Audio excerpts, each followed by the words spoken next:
Hi, everyone. Thanks for being here to watch our next video on Activity 1.17, Games at Twilight, Use the Evidence. So we are going to spend the week talking about this new short story, Games at Twilight. And the skill that we're really going to be looking at is gathering evidence to identify and analyze an author's purpose. So what is their purpose for writing this piece, and what are they trying to communicate about life or the larger world? So as we closely read this story, one of the things you'll be looking for are the details and the complex characters' traits and feelings. We will be coming back to cite some strong and thorough text evidence to analyze the author's purpose. And then in a separate video, we're going to talk about levels of questions and look at how to write them, what they are, and then we're going to use them to have some group discussions during our synchronous sessions later on in the week or early next week. So, in this activity, you are going to read and analyze this short story. We will have some discussion about it to help us dig deeper and analyze, and then you will do some writing of some detailed sentences to communicate what you've learned. All right, so as you read down here, you will either be annotating in the digital, or if you'd like, in your paper copy, you have this section that's right here in the margin that has the lines and says My Notes. You can put some notes in that section. The more you annotate or take notes in that margin, the better our discussions will be. And so I encourage you to pause the video or pause your reading and jot some things down that I might say or that might help us during the discussion.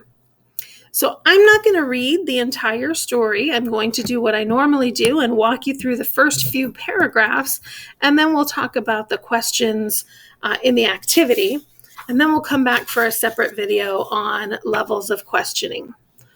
All right, so let's take a look at the author. Remember that understanding a little bit about the author can help us dig a little deeper into their purpose of why they wrote the story, or perhaps the themes that they write about.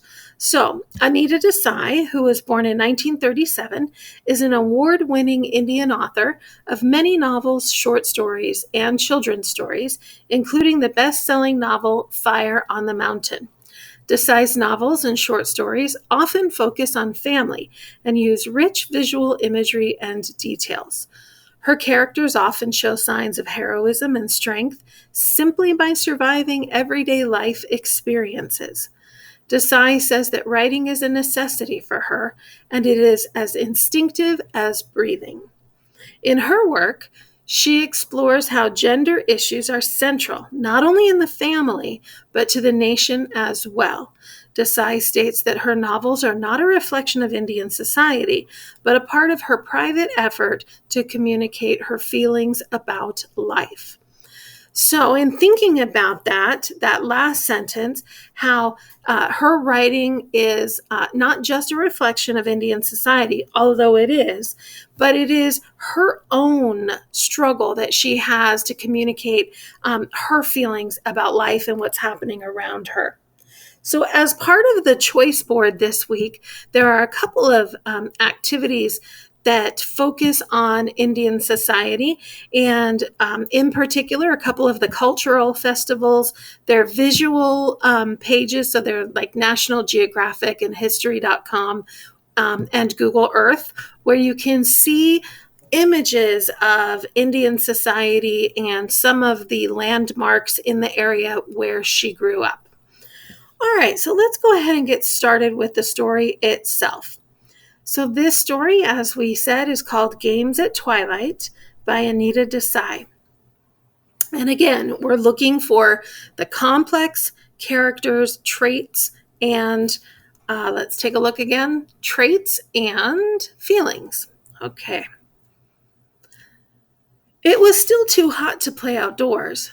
They had had their tea, They had been washed and had their hair brushed, and after the long day of confinement in the house that was not cool, but at least protection from the sun, the children strained to get out.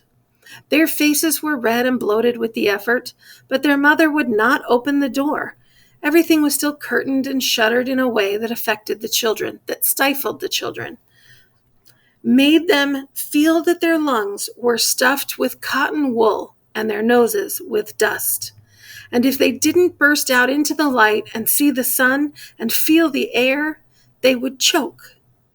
"Please, Ma, please," they begged.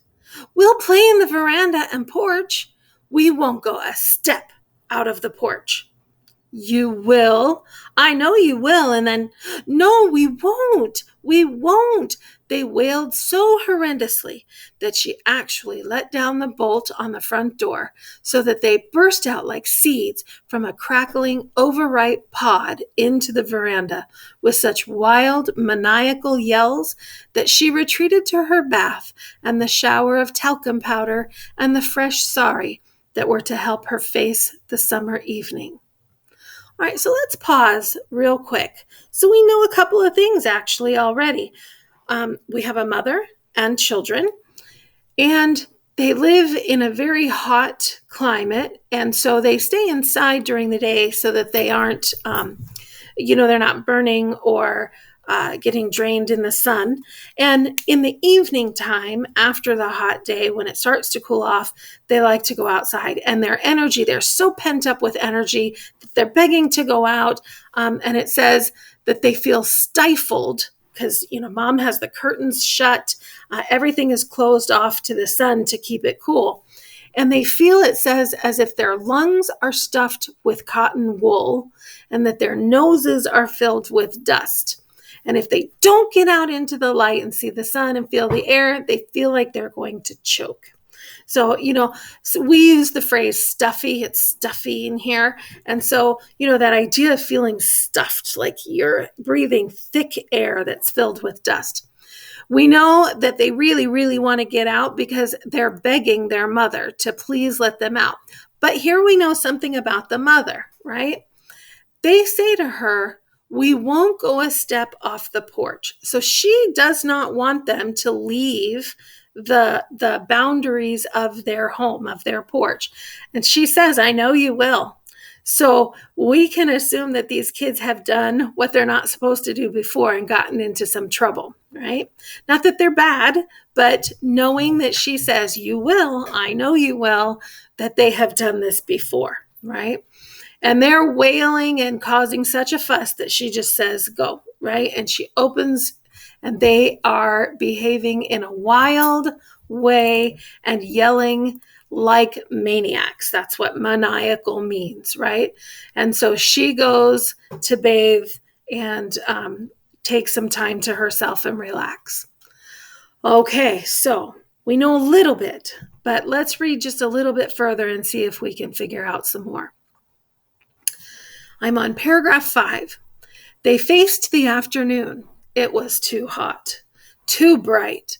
The white walls of the veranda glared stridently in the sun. The bougainvillea hung about it, purple and magenta in livid balloons. The garden outside was like a tray made of beaten brass, flattened out on the red gravel and the stony soil in all shades of metal, aluminum, tin, copper, and brass. No life stirred at this arid time of day.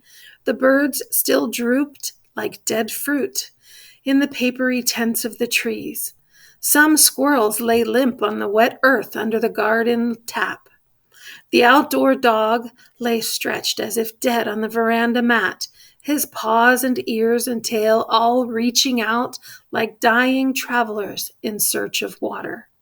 He rolled his eyes at the children, 2 white marbles rolling in the purple sockets, begging for sympathy, and attempted to lift his tail in a wag, but could not.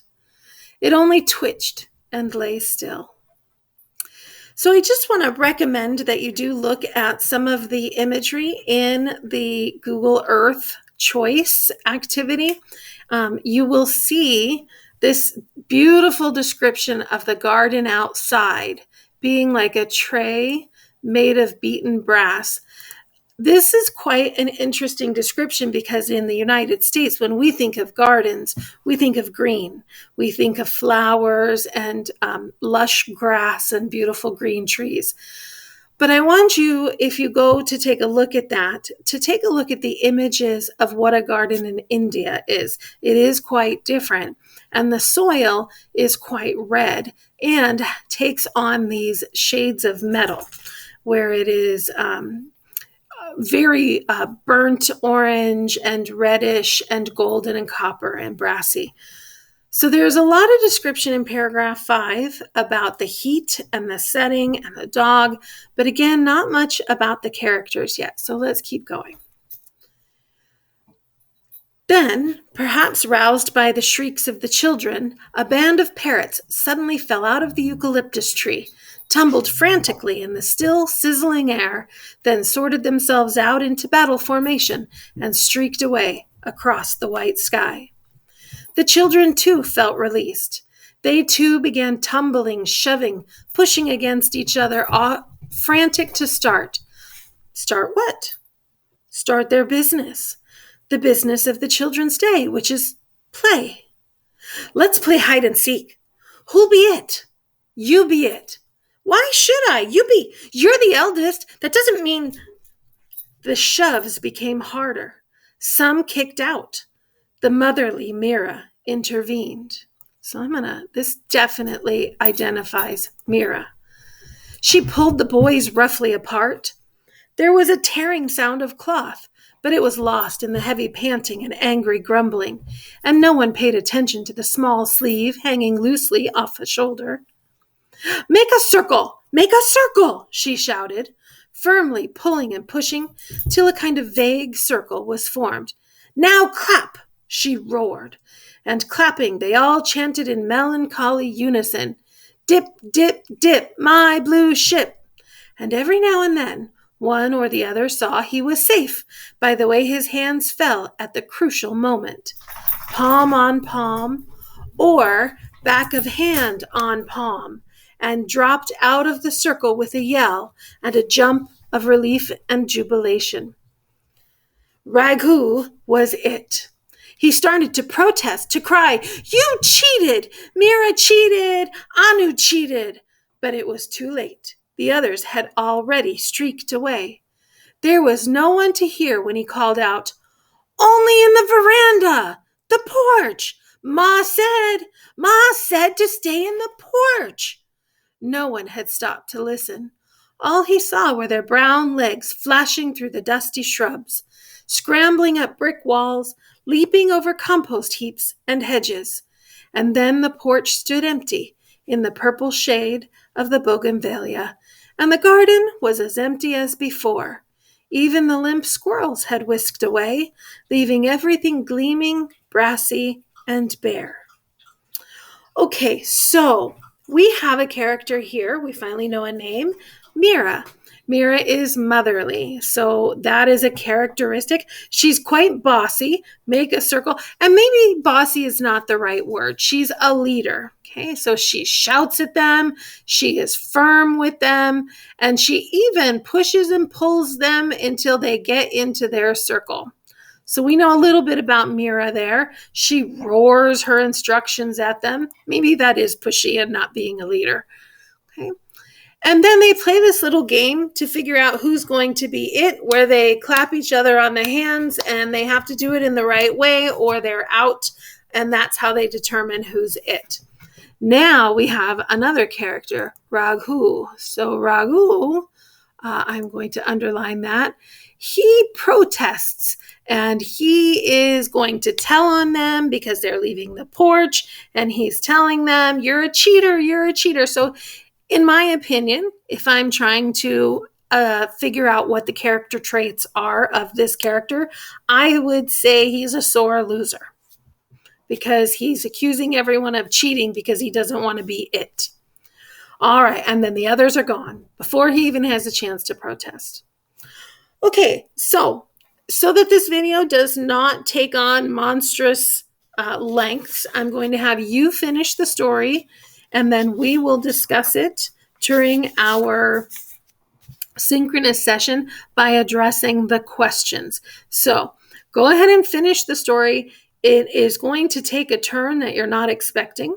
So go ahead and do that. You can pause if you'd like and come back to the questions when you're finished. And then I am going to go ahead and go over the questions. All right, so the making observations, it's asking you, what are the characters that we meet in this story? Okay, so we know we have the mother, we have some children, Mira and Raghu, and we even have a dog that has some personality. Where does the story take place? And then what are the details about the setting that get your attention? For me, it's things like how hot it is on this summer evening. I also like the description of the colors. The bougainvillea, that's a flower. The bright colors of the flowers against the metallic colors in the garden. But what else about the setting, particularly as it continues on? And then what questions does this story raise for you? Is there something about what happens or about these characters and their interactions and relationships that cause you to wonder some things? And what are those questions that you have? All right, so once you have your observations documented so that we can talk about them in class, Springboard is going to walk you through this focus on the sentence, okay? So using details from the story, so going back to the story, whether it's in your paper book or you scroll up digitally, respond to these sentence stems. Ravi wants to win the game because, okay, so go up and find out why Ravi wants to win. Ravi wants to win the game, but, so there is kind of some thought process happening here with Ravi. And then Ravi wants to win the game, so, okay, so fill out these 3 boxes to focus on the sentence. So you are using details to add. So Ravi wants to win the game. He has a reason, but there's something that's kind of in the way of that reason or of that win. And so in order to overcome that obstacle, what does he do? So thinking about details and how details can add to a simple idea. Notice that all 3 of these begin with Ravi wants to win the game, right? But tell me more about Ravi wanting to win the game. It's never quite that simple. All right, so then the returning to the text.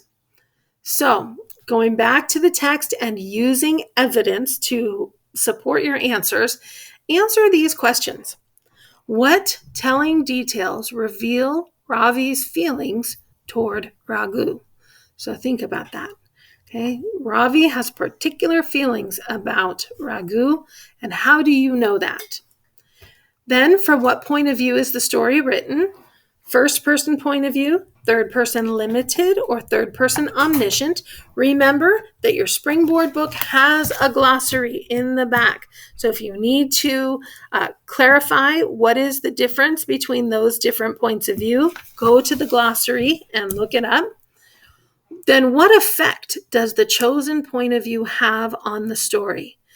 In other words, does it bring us closer to the character? Does it take us further apart? Does it allow us to see how they feel about one another or just how one person feels about another? So what information do we have or not have? And are we part of the story or are we separate from the story? And then what does that do for the reader? And then lastly, what bitter lesson does Ravi learn at the end of the story?